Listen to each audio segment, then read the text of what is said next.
किसको उतारेंगे। हमें लगता है बीजेपी के लोग भी हम लोगों के रास्ते पे चल रहे हैं।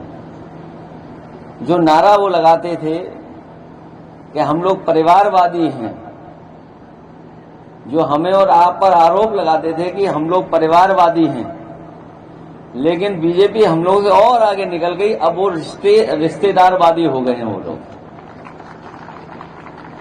और हिंदी के प्रोफेसर, अंग्रेजी के प्रोफेसर, कवि बैठे हैं, ये ज्यादा बेहतर बता पाएंगे रिश्तेदारवादी और परिवारवाद में क्या फर्क है।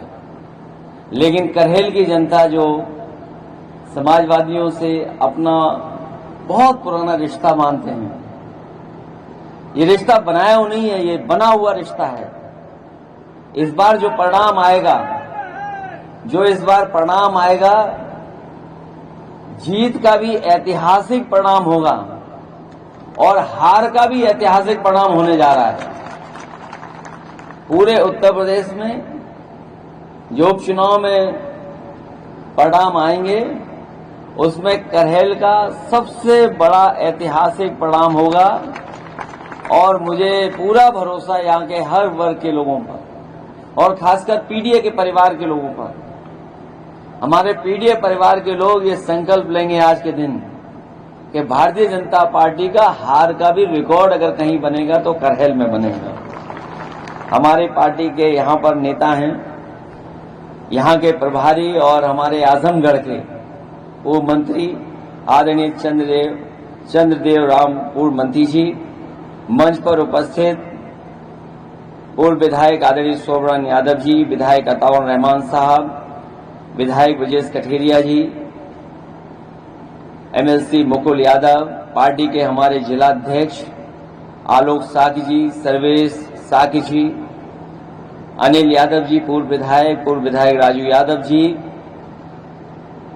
हमारे नामारासी अखिलेश यादव प्रचार जी, नीरज यादव ब्लॉक प्रमुख जी, मैं उनका विशेष धन्यवाद दूंगा कि उन्होंने इस कार्यक्रम में बुला करके हमें और आपको मिलने का एक मौका दिया।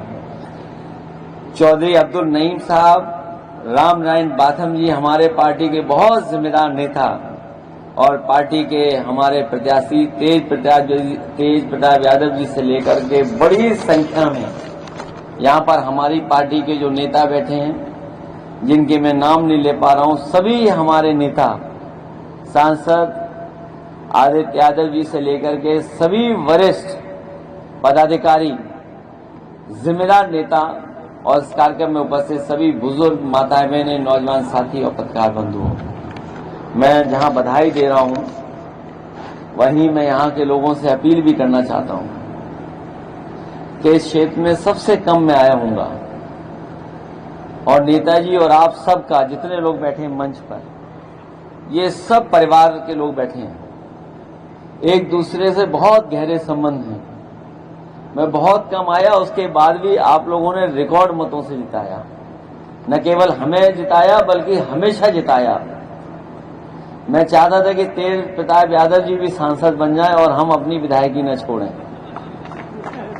लेकिन वो राजनीतिक परिस्थितियां ऐसी नहीं बनी और हमारे कन्नौज के लोगों ने कुछ ज्यादा ही प्यार दिखा दिया, जिसके कारण हमें कन्नौज दोबारा चुनाव लड़ने जाना पड़ा।